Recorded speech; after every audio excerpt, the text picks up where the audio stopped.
What's up, friends? My name is Jeff. I'm here with a couple players from Quick Esports to talk about the scene in EMEA, who to keep an eye out for the upcoming season, who they've been impressed with, and do they think Freya will have a big impact on the meta? Let's start with some introductions. Well, let's start with you. I already just botched that again. Let's start with some introductions. Yeah. We'll Hello. I'm Willys. I'm the tank player for Quick Esports. I'm 17 years old and I'm from Sweden. So I've been playing for about 6 years since 2018 and been competing in basically all of those years. Alright, I'm Natsuki, also Quick Esports. Main sport player. Been really only started competing during like the COVID era. I'm a little older than most, so yeah, like I'm in a team of younglings. But yeah, was casual before that and only started competing around COVID, and now we're here. So happy days. Hey, I appreciate y'all taking the time to come talk with me. Yeah, apologies, I botched the intros there. It's okay. It's okay. Let's get to know you a little bit. Let's talk about y'all have any game day routines or superstitions or anything unique about your setup that you'd like to share with us here today? Natsuki, let's go back to you. Just kick us off. I just really like to get 8 hours of sleep. Really, that's all it. Make sure I don't wake up too early. Like if you have a long day and then have to go into a game, you get a bit, you're not as sharp maybe. So usually when the game's on the weekend, you can just like perfectly manage your sleep, so you're fresh when the game starts or when you start warming up, and yeah, that's really only it. Eat well, I guess, but you know how that goes. You're 5 hours into ranked, and then all of a sudden you're hungry. So not always the case, but yeah. Hey, as long as you get your beauty sleep, then it's all good. Willis, how about yourself? You got any fun routines or game day? For me, I mean, day habits. Usually I don't really do that much, but I try to, before the match at least, calm myself. Like not necessarily meditate, but maybe just like count down from 10 and breathe. Like just calm down. Try to motivate myself and just ready myself like mentally rather than physically. I mean, usually I don't really do any. I mean, I do work out, but not that as hard on game days because I don't want to tire me out before an important game. That's actually for something that's really cool. Like just breathe. Like take 10 seconds and just like woo-saw. It's the first I heard. That's really cool. It's really cool. I swear 3-2-1 fighting before a game makes everyone like lock in like 20% more every time. Like classic. It's kind of a meme, but it has its purpose. Yeah, actually though, like unironically. No. Yeah, there's something about the morale. Well, you gotta get everybody on the same page, right? Yeah, I mean it is. At least I try to do it all the time. Sometimes you might get a bit tilted. You'll do it a bit faster, but I do try to do it as often and positively as possible every scrim, so we can. Well, I mean, the amount of times you walk out the scrim spawn door and you're like not even on the right comp, or like you're still talking about something, you're like, oh fuck, okay, I guess we just lose first fight now. You can't have that on game day. So. That is true. That does happen. No. Hey, even if it's just a begrudging 3-2-1 fighting, like you get it out there. That's that might have happened a few times. Let's talk about some teams moving up. I mean, obviously y'all are one of those. Huge congrats to that. If you had to pick, yeah, big ups Quick Esports. If you had to pick another master team that would join y'all to make it in stage 3, if there's a next up team on the list, what would be the first team that comes to mind? Willis, we'll go back to you for this one.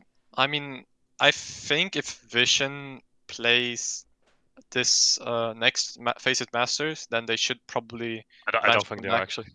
I'm not sure. I don't think they are.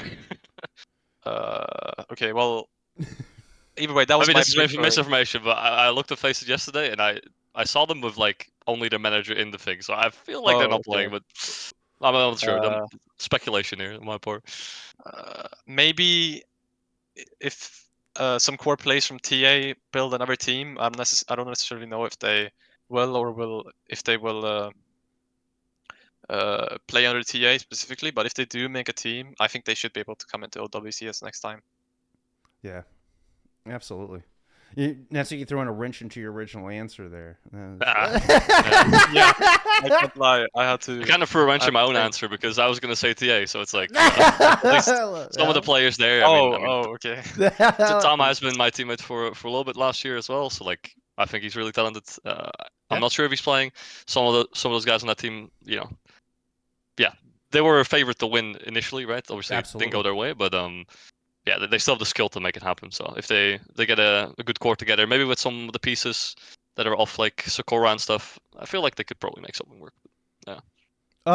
Let's elaborate on that a little bit. If those aren't if the teams themselves don't stay around as a core, who do you think would be a player to build on around that? You mentioned Tama. Is that the first player that comes to mind? Is there another player from TA that you think could succeed, or you could build a team around elsewhere? And I think Zoro from Sakura would be really good. Yeah. I feel like he was also at least getting trials for OWCS team, so it's like You bet. I think he has the skill to do it. So yeah, I'll go with Zoro, I guess. I think he's a great hitscan player. And well, you missing Vision. Who do you think would be a player that had either impressed you from that squad or really helped like push them forward? I mean, I think pretty obviously, I think any of the Koreans would do fine. I think either Taejong, Simple, or honestly, I think if I remember it right, I do think basically every player from Vision would do fine being on that team, at least in my opinion. So I think As long everyone. as they don't have someone throwing their games, am I right? Oh, good reference there. Yeah. Just show up on time, guys. It's not that hard, eh? Details. outside of the players we've already mentioned, do you think there's a next up player that we should be keeping an eye on in EMEA? Somebody that's coming up through the ranks that's impressed y'all, either through scrims or that you've heard about, either like on y'all's level, T2 moving into OWCS, or even maybe even an expert team or something like that. Natsuki, let's go back to you for this one. Maybe it's a bit of a cop-out answer, but I think most of my teammates are pretty young, up and coming. Like, Snurl had his first season last season. He fucking showed great signs of improvement. Dip, I mean, I've been on teams with Dip for like years. He's like 18 now. I feel like he's really hitting a stride. I mean, the guy sitting next to me here, Willys, 17 years old. People thought he was washed in the beginning of the season, but I mean, how can you be washed if you just weren't allowed to play at the highest level before because you're not old enough? So, maybe a bit of a cop-out, but I think most of my teammates are really up next. So, yeah. No, I don't think it's cop-out at all. By all means, hype up your team. I love it. What about you, Willis? Do you think there's a next up player we should be keeping an eye on in EMEA? Outside of yourself, of course. Yeah, I mean, obviously, I was gonna say like obviously us, but I think Natsuki. I appreciate the glaze. I appreciate it. We all do. But if I were to say someone from Masters, I mean, obviously the TA Vision core are still obviously up and coming. All of them, I think, are pretty strong players. I do want to shout out, since I was on a 907, I do think some players there as well are actually pretty up and coming. Maybe we'll see more of them in even next Master season. I think they are pretty strong as well. Like if they're sticking together, I think they could make a shot for top 2 for sure. Yeah. Is there one that stands out? Was there a name that comes to mind? I mean, I think when I was on that team, I think Daki was an up and coming flex support. He really tried a lot and put his all into playing the game. So I think he's probably definitely up and coming. Awesome. Similar vein, but kind of moving up the rung a little bit. And sorry, I've gone a little out of order. That was my bad. I've really scuffed this one. I am so sorry, you two. All good. But if there's who do you think is the most gifted player in Overwatch that no one is talking about? And I don't necessarily, that question sounds more extreme than I think the spirit of the question really is, but who do you think out there whose talent level doesn't match the amount of attention that they should be getting across the breadth of the Overwatch scene, but maybe particularly in EMEA? Well, let's go back to you for this one. Up and coming player that isn't well known. Well, I think. Or even, he's pretty even well somebody who should now. just be getting more attention than they have been, even if they are maybe a little bit more known. I mean, I think the player that's really up and coming right now is Siad. I mean, he's playing on Alcatia right now, but I still Yes. think like going from, I mean, practically not that well known or just tier 3 scrimmer, tier 2, to basically being an Alcatia and going to LAN. I think he played really well.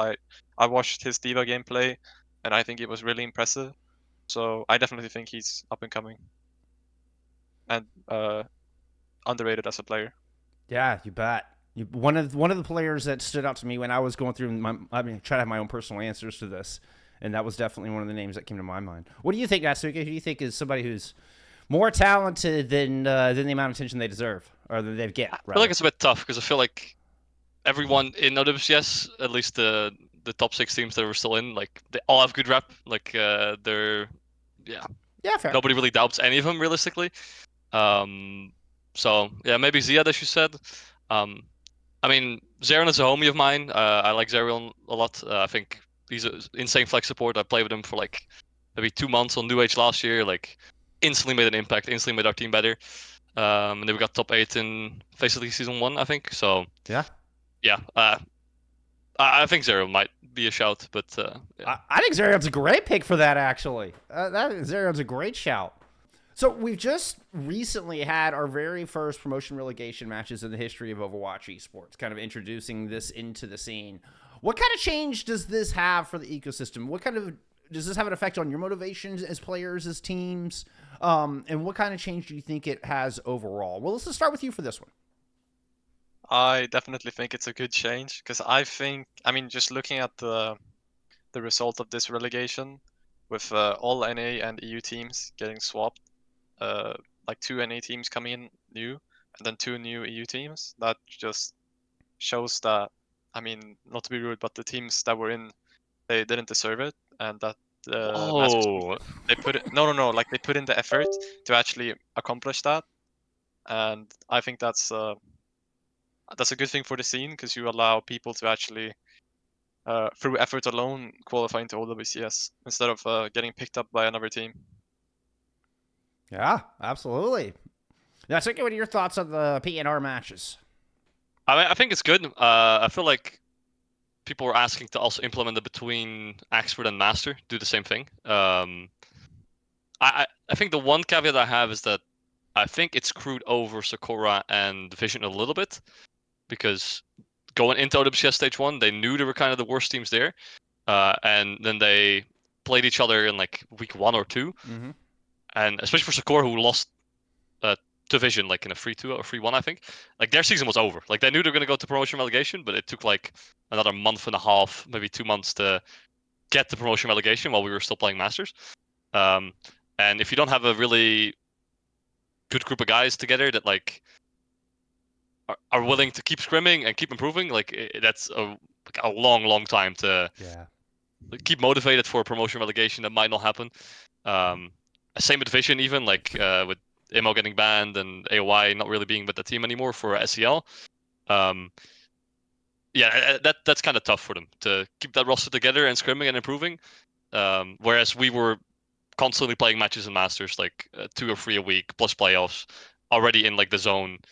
And they should keep the map pools the same because we kind of got screwed over a little bit, I have to say, because they didn't change up the playoffs map pool for Masters.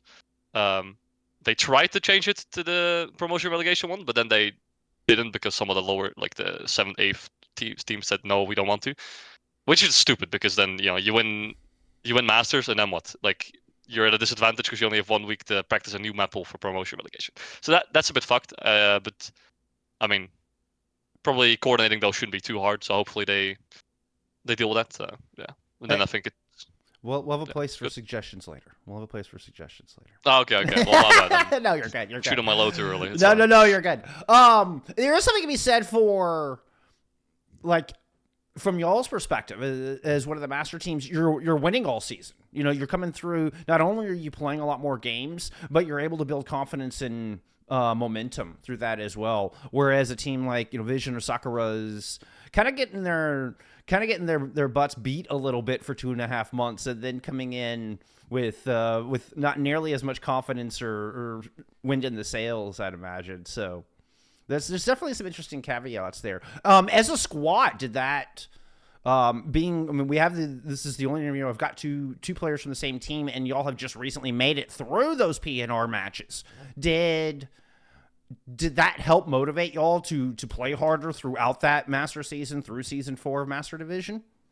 Or was it just another day at the office? Did it have a big impact in your motivation?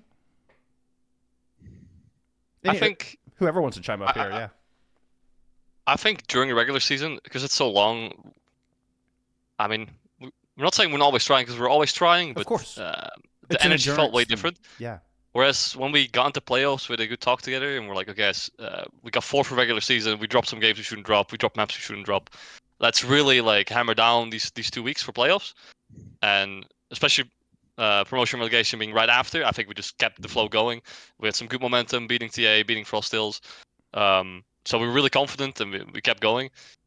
So I think once playoffs hit, I think we just became so much better as a team. And really started performing, and especially into PNR, we just kept the momentum going really. So. Well, do you agree with that? You have any additional thoughts on that? I mean, I kind of agree. I think like it was a bit of a long regular season. Sure. Like for seeding alone, but I think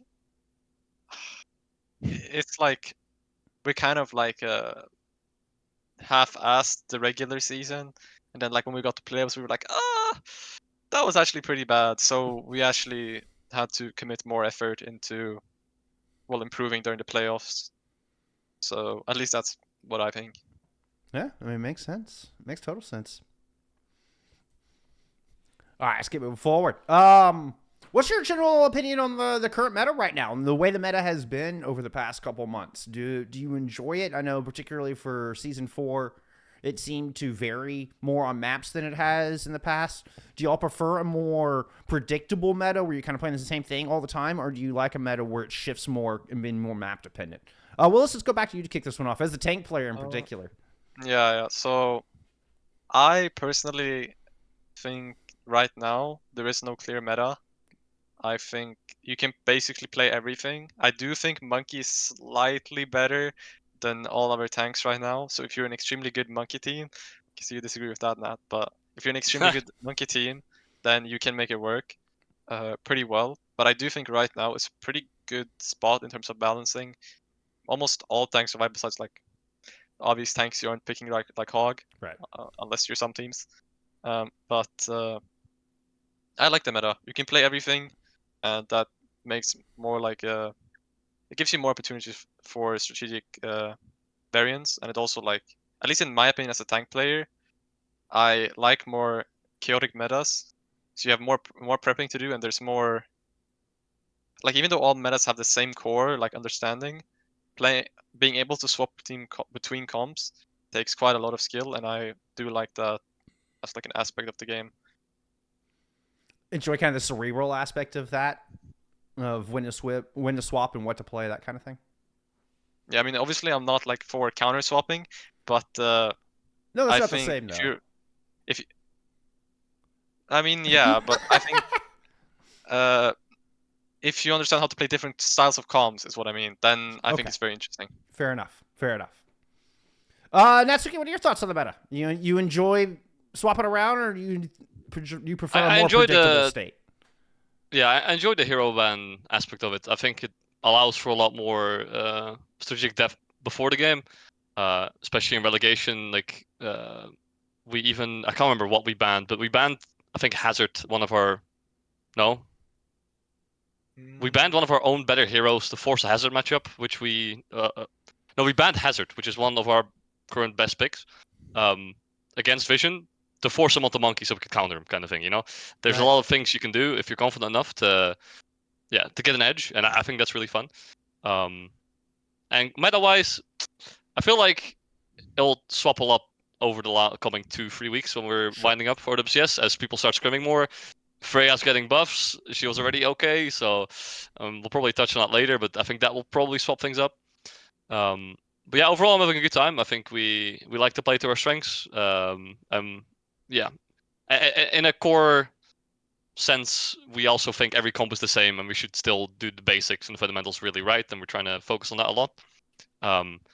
So if you do that, then a lot of those things transfer between comps anyway. So yeah. Interesting. Yeah.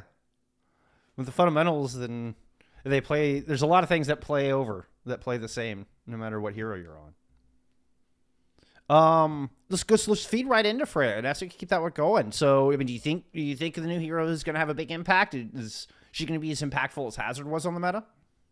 I'm not sure because there's just a lot of a bunch of hit scans to choose from. You know, like Sure. well, maybe she's not even a hit scan. Who knows? I don't know. There's not been enough experimentation, I guess. But yeah, she seems, especially with her numbers, straight up getting buffed. Like I think today or yesterday. I think there's probably a lot of room for people to get better at it and then really dominate on the hero if they can find the optimal way to play the hero. And that usually takes a little bit, you know, like, Of course. you know, hero gets released. Oh yeah, we not really know where they fit. They might be a bit underwhelming. And then 3 weeks later in Korea, they play it perma. So it's like, yeah, what are you going to do? Everyone does follow. So, I.e. Juno. yeah, I mean, yeah. Not the only one, yeah. No, certainly not. Willis, what are your thoughts on Freya? You think she's going to have a big I impact? kind of agree with Nat. I think right now there is no like whether she's super good, but at least with the buffs, I think she's gonna be pretty good, pretty good. At the very least, like maybe not hazard levels where you only play hazard on every map, but she will at the very least like take some of the hit scans or flex DPS's position, depending on the map. I think. Sure. I think she's definitely good. She has her own niche. I mean, that burst damage is just insane. Yeah, for sure. The burst damage is extremely good. Yeah. Moving forward, do we have any predictions for stage 2? Just general thoughts on stage 2, perhaps a dark horse you think that we should be keeping an eye out coming up here for OWCS? Let's go back to you for this one. Dark horse. I mean, there's only one. There's only one, yeah, guys. That's real. I think it's us as well. I think we have the highest potential of like upsetting one of the good teams. At least I think so. I mean, we beat Frosttails in the regular season, and I really try to strive after like good macro and good team coordination. And I think that's sometimes what the top teams might be missing. So I really want to, or at least I hope we can make some sort of upset in the actual OWCS. And I mean, I don't know necessarily what we might place, but I'm hoping for top 6 or top 5 at least. Natsuki, do you agree with that? Yeah, I mean, obviously, like we're coming in as the newcomers, like we want to, you know, not be in promotion relegation again. So you're obviously striving for at least top 6. Sure. I think we have an impact. I mean, we were pretty dominant in playoffs. I think we can make an impact if we keep working hard. And apart from that, I think Peps is always being slept on. I think Peps always manages to create a roster with like, well, I'm not saying limited resources, but like less resources than some of the other organizations out here. So I think they're always doing a really good job. I think they're even holding a meetup today, like in Paris. And the French in general are very passionate. So like don't sleep on Peps. They might surprise everyone again. Is there, bonus follow-up question just to whoever wants to answer, is there a team y'all are looking forward to trying to prove yourself against in this upcoming season that, you know, you're like, okay, that's the team I would love to take a dub over them? Team Peps.